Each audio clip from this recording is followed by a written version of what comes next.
Here at Naughty Dog, animation has always been really important to us and has been heavily focused on. And so we knew we wanted to raise the bar of what we're doing and what the industry has been doing as a whole.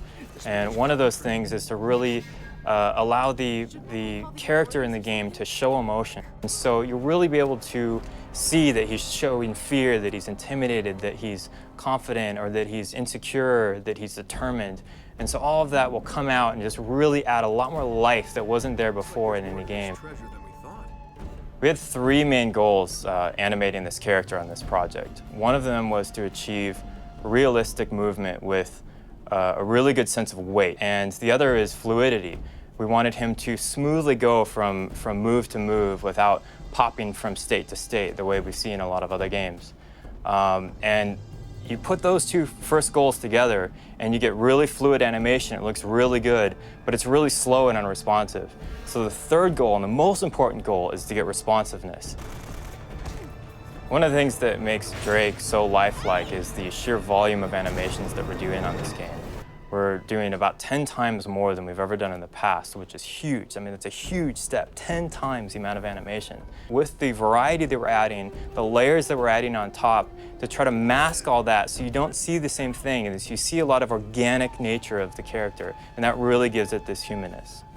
What makes this game truly next-gen has been the focus that we're doing on movement. In the next generation, we've seen a lot of great rendering, great shading, polygon counts are up higher, lighting's looking really good. So we've seen a lot of good-looking games from a rendering perspective, and they all look really good from a still frame, but once you start to see them move, that's when they start to break down. The animation quality hasn't risen to that same level at this point.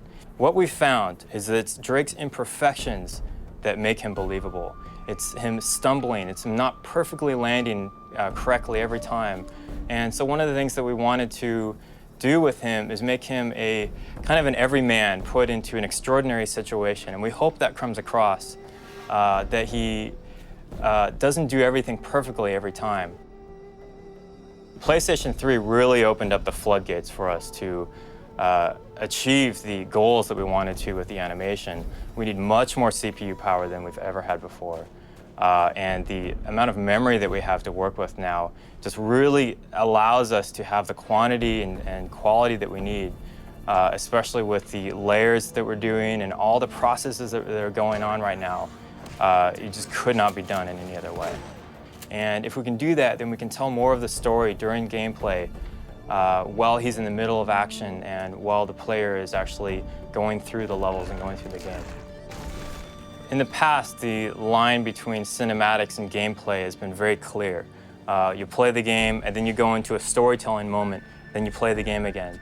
What we're trying to do with Uncharted is to blur that line a little bit more so that you'll be playing the game along and things start happening around you as you're playing, so you're still interactive. A lot of the ways that we're able to tell the story is through the environment and through the other characters in the scene. Don't you guys usually just cut off a finger or something? We don't have to cut to a cutscene in order to deliver a line of dialogue or a story or things that we want to portray to kind of lead the character on and lead Drake and the player on to the bigger story that's unveiling. So all that will happen while you're playing the game.